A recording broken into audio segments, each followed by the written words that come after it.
ঢাকাই চলচ্চিত্রের ক্ষণজন্মা এক উজ্জ্বল নক্ষত্রের নাম সালমান শাহ। ১৯৯৬ সালের ৬ সেপ্টেম্বর না ফেরার দেশে পাড়ি জমান তিনি। সম্প্রতি সালমানের মা নীলা চৌধুরী দাবি করেছেন তার ছেলে আত্মহত্যা করেনি, তাকে পরিকল্পিতভাবে হত্যা করা হয়েছে। বিস্তারিত জুনায়েদ আহমেদ সৈকতের ডেস্ক রিপোর্টে। অভিনয়ে স্বতন্ত্র ধারা আর ফ্যাশন সচেতনতা তাকে নিয়ে যায় ভিন্ন এক উচ্চতায়। হয়ে উঠেছিলেন নিজেই নিজের প্রতিদ্বন্দ্বী। তিনি বাংলা চলচ্চিত্রের ক্ষণজন্মা নায়ক সালমান শাহ। পুরো নাম শাহরিয়ার চৌধুরী ইমন। দেখতে দেখতে তার মৃত্যুর ২ যুগ পেরিয়েছে। আজ তার ২৮তম মৃত্যুবার্ষিকী। সালমান শাহ আত্মহত্যা করেছেন, এটি মানতে নারাজ তার মা নীলা চৌধুরী। মামলা পুনরুজ্জীবিত করে নতুন করে ছেলে হত্যার বিচার চেয়েছেন তিনি। তার দাবি, তার ছেলে আত্মহত্যা করেনি, আত্মহত্যার কোনো আলামত নেই, তাকে পরিকল্পিতভাবে হত্যা করা হয়েছে।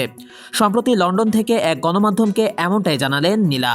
তিনি বলেন, সাবেক প্রধানমন্ত্রী শেখ হাসিনা বলেছিলেন সালমান শাহ হত্যার বিচার হবে, আমি এটার বিচার করব, কিন্তু তিনি করলেন কোথায়? আমি জানতাম শেখ হাসিনার আমলে বিচার হবে না। আমরা শেখ হাসিনার সরকারের পরিবর্তন চেয়েছিলাম। নতুন প্রজন্মকে বাঁচাতে হলে ওই সরকারের বিদায় দরকার ছিল। অবশেষে তাদের বিদায় হয়েছে। আমরা নতুন সরকারের কাছে শুধু সালমান শাহ হত্যার বিচার না, সাগররনী হত্যার বিচার চাই। নীলা চৌধুরী বলেন, সালমান শাহ আত্মহত্যা করেনি, এ হত্যার বিচার প্রয়োজন। আজিজ মোহাম্মদ ভাইকে দেশে ফিরে আনা হোক। আগে একটা মাফিয়ার আন্ডারে ছিলাম, এখন আমরা মুক্ত। আমরা বলতে চাই, আমি কথা বলবো। তিনি বলেন, আমাকে একজন জানান আমাকে পৃথিবী থেকে উঠিয়ে দেওয়ার একটি পরিকল্পনা করা হয়েছে, অথবা গুম করা হবে আমাকে। তখন বলি, মানুষকে আবার গুম করে কিভাবে? ওই সময় তো গুম সম্পর্কে জানতাম না। এখন বুঝছি যে গুম হচ্ছে আয়নাঘর। অনেক সময় দলের অনেক বড় বড় নেতাদের দেখতাম, তারা হঠাৎ করেই আমার বাসায় চলে আসতো। একদিন বিষয়টি খটকা লাগে আমার কাছে, তারা কেন আমার বাসায় এত আসে? অভিনেতার মা বলেন, তখন একদিন হাসান মাহমুদকে আমি বলি, যখন তখন কেন চলে আসো? তো তিনি বলে যে, আপা একটু চা খেতে আসি। তাকে বলি যে, আমি এসব পছন্দ করি না।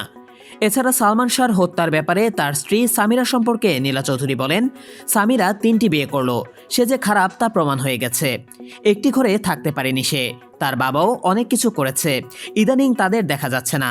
তার মা, সে সালমান শাহ হত্যা মামলার আসামি, অথচ একটা আসামিকেও কখনো জিজ্ঞাসাবাদ করা হলো না, তাদের আটক করা হলো না। হত্যা মামলার আসামি হলে তো সঙ্গে সঙ্গে আটক করা হয়, এরপর আইন যা বলবে তাই হবে, কিন্তু তা হয়নি।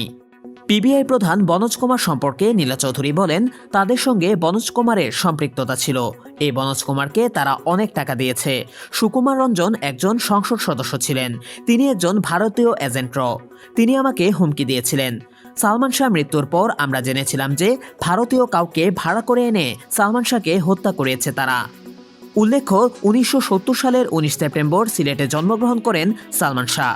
তার প্রকৃত নাম ছিল শাহরিয়ার চৌধুরী ইমন। বাবা কমর উদ্দিন চৌধুরী ও মা নীলা চৌধুরী। ক্যারিয়ারের শুরুতে ছোট পর্দায় কাজ করেছেন সালমান শাহ। আকাশছোঁয়া, দোয়েল, সব পাখি ঘরে ফেরে, সৈকতে সারস, নয়ন ও স্বপ্নের পৃথিবী নাটকে অভিনয় করেছেন তিনি। পাশাপাশি অনেক বিজ্ঞাপনও করেছেন।